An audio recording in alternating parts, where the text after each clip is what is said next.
یہ مولانا فضل الرحمان نے گفتگو شروع کی ہے ڈی آئی خان میں، وہ موجود ہیں، ان کی گفتگو ذرا سنیں گے، اس کے بعد آپ لوگوں سے ڈسکشن کو آگے بڑھائیں گے۔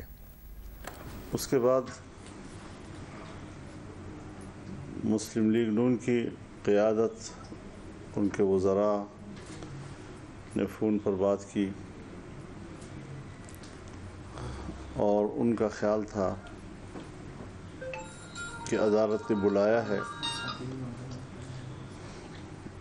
اور عدالت ہمیں کہہ رہی ہے کہ آپ عمران خان سے بات کریں اور الیکشن کی کسی ایک تاریخ پر اتفاق رائے کریں۔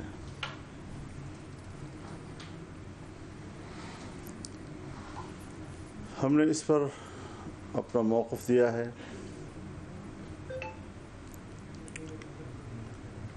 کہ عدالت اپنی پوزیشن واضح کرے، کیا وہ عدالت ہے یا وہ پنچایت ہے۔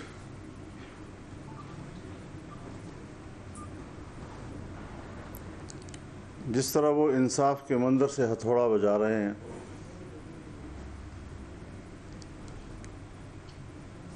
آئین کی روح سے 90 دن کے اندر الیکشن کرانا ناگزیر ہے، لیکن اگر عمران خان کسی ایک تاریخ پر آپ سے اتفاق کر لیں تو پھر قبول ہے۔ یہ کون سا آئین ہے؟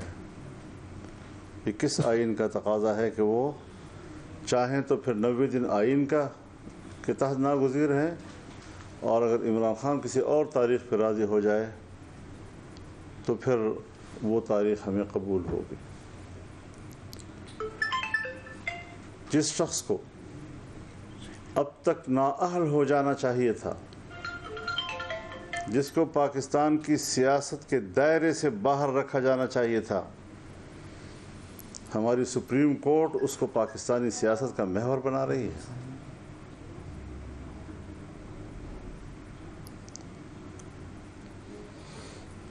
اسمبلی قانون پاس کر چکی ہے، عدالت جس اختیار کے تحت ہمیں دھونس دکھا رہی ہے، شاید اب اس کا وہ اختیار نہیں رہا ہے۔ اسے پارلیمنٹ کے ایکٹ کا احترام کرنا ہوگا، اس کی پیروی کرنی ہوگی۔ ہمیں عدالت میں بلایا گیا، لیکن ہم نے کہا اور اپنے دوستوں سے بھی کہا، حکمران اتحادیوں سے بھی ہم نے یہ بات کی کہ اس بینچ کے اوپر پارلیمنٹ عدم اعتماد کر چکی ہے، ایک سے زیادہ قراردادیں پاس ہو چکی ہیں، ہمارا وزیر قانون اور ہمارا اٹارنی جنرل جا کر ان کو یہ بتا چکا ہے کہ ہم آپ پر عدم اعتماد کر رہے ہیں۔ جس بینچ کے اوپر پارلیمنٹ نے عدم اعتماد کیا ہے اور پارلیمنٹ کے فیصلے سے اس کو آگاہ کیا ہے، آج اس بینچ کے سامنے میں پیش ہو جاؤں، آج اس کو میں یقین دہانیاں کراؤں۔ لہٰذا نہ بینچ کے سامنے پیش ہونا یہ پارلیمنٹ کے قرارداد کا تقاضا ہے، نہ ان کے سامنے ان کو اطمینان دلانا کہ جی ہم تو تیار ہیں مذاکرات کے لیے، مذاکرات کی کوئی گنجائش ہے۔ کس شخص سے ہم مذاکرات کریں؟ اگر وہ واقعی الیکشن چاہتا تو اس وقت قومی اسمبلی کیوں نہیں توڑ رہا تھا؟ اس وقت پنجاب اور کے پی کی حکومت کیوں نہیں توڑ رہا تھا؟ اس نے ملک کی سیاست میں ایک مشکل پیدا کرنے کی غرض سے یہ حرکتیں کی ہیں، اگر آمدن کی ہیں، ورنہ پھر حماقت ہے۔ یہ لوگ ملک کے اندر ایسے اقدامات کریں جو سراسر احمقانہ ہوں، ان کو یہ پتہ ہی نہیں ملک کی مفاد کس میں ہے، ان کو یہ علم ہی نہیں، ادراک ہی نہیں ہے کہ ملک کی سلامتی کے تقاضے کیا ہے۔ ایسے احمقانہ فیصلے کرتے ہیں اور عدالت ہمیں کہتی ہے کہ آپ اس ٹرک کے پیچھے چلیں۔ تو ہم عدالت کے اس جبر کو بھی تسلیم کرنے کو تیار نہیں ہیں۔ ہم اس پورے عمل کو غیر سیاسی عمل کہتے ہیں۔ پھر یہ ہو جائے گا تو پھر یہ ہو جائے گا تو پھر بساط نپٹ جائے گی تو پھر پتہ نہیں کیا ہو جائے گا تو پھر کیا۔ کب تک ہمیں ان باتوں سے گمراہ کیا جاتا رہے گا اور کب تک ہمیں ان باتوں سے بلیک میل کیا جاتا رہے گا؟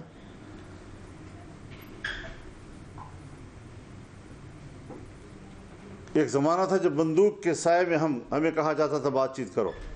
آج ہمیں ہتھوڑے کے سامنے کہا جا رہا ہے کہ آپ مذاکرات کریں اور بات چیت کریں.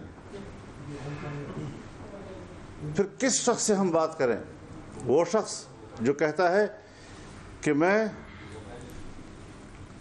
الیکشن کے نتائج آنے کے بعد فیصلہ کروں گا کہ مجھے نتائج تسلیم ہے یا نہیں. یعنی ہم مذاکرات اس بات پر کریں کہ اس کو یقین دلائیں کہ آپ کی اکثریت آئے گی. جس شخص نے کہا ہے کہ اگر 2/3 اکثریت میری نہ آئی میں الیکشن کو نہیں مانوں گا. جو شخص یہاں تک کہتا ہے کہ اگر میری سادہ اکثریت آئی تب بھی میں اسمبلی توڑوں گا, دوبارہ الیکشن کرواؤں گا. اقتدار کے حرص میں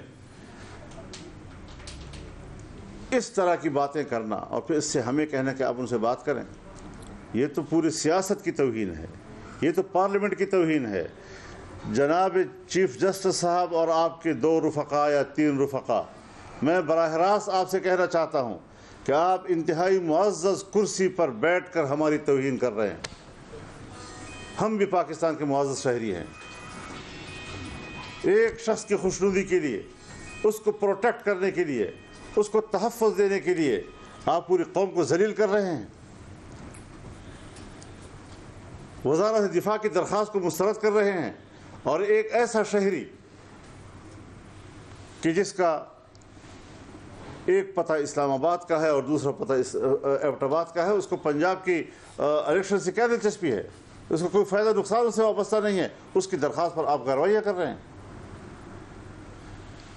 تو یہ ساری چیزیں ہمیں مد نظر رکھنی چاہیے, اور ہم نہ عمران خان کو اس کا اہل سمجھتے ہیں کہ ان کے ساتھ بات چیت ہو جائے, ہم ان کو نااہل سمجھتے ہیں ان کے جرائم کی بنیاد پر. کورٹ پہلے اس کی بنیاد پر فیصلہ دے کہ یہ شخص جو ہے یہ فلاں فلاں جرائم میں ملوث ہے, اور اس کی بنیاد پر وہ نااہل ہے, جس کو ہم ملک کی سیاست کے دائرے سے نکالنا چاہتے ہیں. آج سپریم کورٹ اس کو سیاست کا محور بنانے کی کوشش کر رہی ہے. یہ نہیں چلے گا. جج صاحبان سے کھل کر کہنا چاہتا ہوں, جو شناختی کارڈ آپ کے پاس ہے وہی شناختی کارڈ میرے پاس ہے. جس شناختی کارڈ کی بنیاد پر آپ پاکستان کے شہری ہیں, اسی شناختی کارڈ کی بنیاد پر میں پاکستان کا شہری ہوں. میں آپ کے انصاف کو تسلیم کرتا ہوں, لیکن میں آپ کے ہتھوڑے کو تسلیم نہیں کرتا. ہتھوڑا نہیں چلے گا, جبر نہیں چلے گا. اگر آپ نے جبر کی بنیاد پر ہم پر فیصلے مسلط کیے تو پھر ہم بھی آپ کی عدالت میں جانے کے بجائے عوام کی عدالت میں جائیں گے, اور پھر فیصلہ عوام کی عدالت میں ہوگا. اللہ تعالی ہمارا ہمیں ناصر ہو, اور اللہ تعالی اس پاکستان کی حفاظت فرمائے, اس وطن کی حفاظت فرمائے, اور ایسے قوتوں سے اور ایسے عناصر سے اللہ اس ملک کو محفوظ کرے جو اس ملک کی جڑوں کو کھوکھلا کرنا چاہتے ہیں بلکہ کر چکے ہیں. یہ ساری صورتحال جو اس وقت ہمیں نظر آ رہی ہے, آپ پی ڈی ایم کے آپ سربراہ ہیں, اس وقت حکومت پی ڈی ایم کی ہے, مگر یہ ہے کہ آپ اختلاف رکھتے ہیں اپنی پوری حکومت کے ساتھ. تو کیا ایسی اس کے علاوہ جس طرح سے ابھی آپ بتا رہے ہیں, تو یہ نیریٹو یا یہ بیانیہ حکومت کا کیوں نہیں ہے یا وزیر اعظم کا کیوں نہیں ہے؟ کیوں اتنا فرق ہے؟ اور کیا کل اسی حوالے سے ہی بات ہو رہی تھی آپ کی؟ جی, ان کا خیال یہ ہے کہ عدالت جو ہے وہ 14 مئی میں پھنسی ہوئی ہے, تو وہ شاید عدالت کو کوئی راستہ دینا چاہتی ہے. عدالت ہم سے کیوں راستہ لے رہی ہے؟ عدالت نے خود جبر کا فیصلہ کیا ہے, واپس لے. جبر کے فیصلے کو ہم تسلیم نہیں کرتے. آپ کی گفتگو سے تو یہ پتہ چلتا ہے کہ پارلیمنٹ چیف جسٹس کو طلب بھی کر سکتی ہے اور اس کو ایگزیکیوٹ بھی کر سکتی ہے.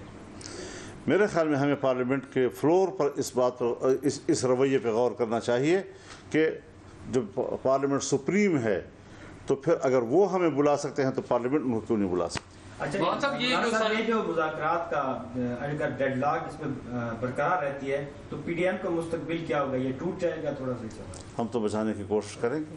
حکومت بھی چلے گی انشاءاللہ, لیکن اپنا موقف تو ہے ہمارا, ٹھیک ٹھاک اپنا موقف دیں گے. یہ جو ساری صورتحال آپ بتا رہے ہیں, آج بھی چیف جسٹس صاحب نے واضح طور پہ یہ کہا ہے آپ کو کہ آپ لچک پیدا کریں.